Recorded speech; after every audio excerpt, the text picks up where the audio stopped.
नमस्कार, मी प्रीती खंडागळे. आपण पाहता आवाज इंडिया मराठी. गरिबी, संघर्ष आणि उपेक्षेच्या परिस्थितीतून पुढे येत आपल्या लेखणीने समाजातील वंचितांचा आवाज बनलेले लोकशाहीर अण्णाभाऊ साठे यांची आज जयंती आहे. तुकाराम भाऊराव साठे म्हणजेच अण्णाभाऊ साठे यांचा जन्म 1 ऑगस्ट 1920 रोजी सांगली जिल्ह्यातील वाटेगाव येथे झाला. मातंग समाजात जन्मलेल्या अण्णाभाऊंना औपचारिक शिक्षण मिळालं नाही, मात्र स्वतःच्या जिद्दीने त्यांनी अक्षरज्ञान मिळवलं आणि मराठी साहित्याला अमूल्य योगदान दिलं. लहानपणीच कुटुंबासह ते मुंबईत आले. चरित्रासाठी त्यांनी अनेक कष्टाची कामं केली.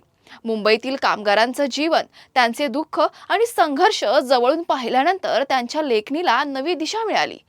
सामाजिक अन्याय विरोधात आवाज उठवणारे अण्णाभाऊ पुढे लोकशाहीर म्हणून प्रसिद्ध झाले. त्यांनी कथा, कादंबरी, लोकनाट्य, पोवाडे, लावणी अशा विविध साहित्य प्रकारात लेखन केलं. त्यांच्या लेखणीतून गरीब, शेतकरी, कामगार आणि उपेक्षित समाजाच्या वेदना प्रभावीपणे मांडल्या गेल्या. अण्णाभाऊ साठे यांनी संयुक्त महाराष्ट्र चळवळीतही महत्त्वाची भूमिका बजावली. शाहीर अमर शेख आणि गव्हाणकर यांच्या सहकार्याने त्यांनी लाल बावटा कला पथकाची स्थापना केली आणि आपल्या शाहिरीतून समाज जागृती केली. फकीरा सारख्या कादंबरीसह त्यांच्या अनेक साहित्य कृतींनी मराठी साहित्याला नवी ओळख मिळवून दिली. त्यांच्या साहित्याचा प्रभाव केवळ महाराष्ट्रापुरता मर्यादित राहिला नाही, तर परदेशातही त्यांच्या लेखनाची दखल घेतली गेली.